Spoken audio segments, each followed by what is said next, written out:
原来马来西亚也有一国两制，西马人到东马只能停留3个月，过后必须离开；而东马人到西马则没有限制，进出自如。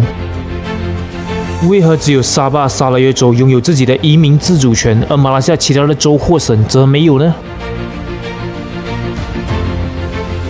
马来西亚位于东南亚，是5个东盟创始国之一，总面积达33万平方公里，比日本稍微小一点，被南中国海切割为东西2部分，因此西马和东马是隔海相望的，最近处也相差600海里。其中西马及马来半岛占总面积的40%，13.2万平方公里。而东马则占60%，即19.8万平方公里。如果是以面积来看的话，东马占据主导地位，也就是说，如果马来西亚是一家公司的话，那东马来西亚就是其最大股东，持股过半。而马来半岛当年为了争取在婆罗洲的沙巴、沙拉越共主马来西亚联邦时，确实做了很大程度的让步，也让东马来西亚保留很多权利，包括教育、移民、宗教、官方语言等。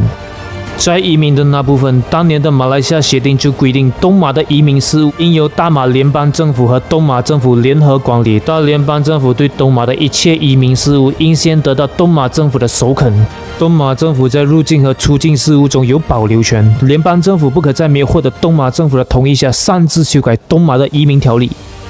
所以你之前应该有看到新闻，某些西马的政客跑去东马打算办政治讲座会，结果被东马政府拒绝入境。就是这样，因为东马有这种权利，他们一般也不希望西马的政治人物或政党在东马插旗，更不希望把西马的政治伎俩带入东马来西亚，破坏当地各族人民的团结。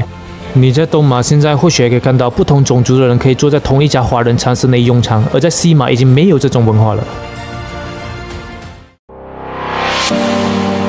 Hello， 大家好，我是尼克斯。尼克是一个专注提供国际知识的频道。如果你没关注的话，现在是时候关注了，还要记得打开你的小铃铛，要我会每周更新。上一期我们就谈到了印尼迁都的影响如何冲击马来西亚和文莱呢？如果你没看的话，请按上面链接去看片，或者下来频道找也行。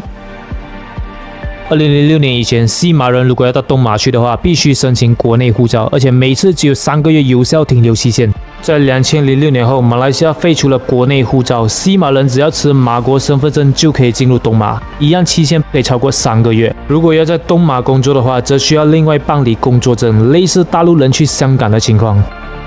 如西马人要获得在东马的正式居留身份，包括获得在东马的选举权和被选举权，需要得到东马政府的准许。西马人到东马最多也只能停留3个月，这是因为东马地广人稀，占全国60% 的面积，却只有不到17% 的人口，这是2010年的数据。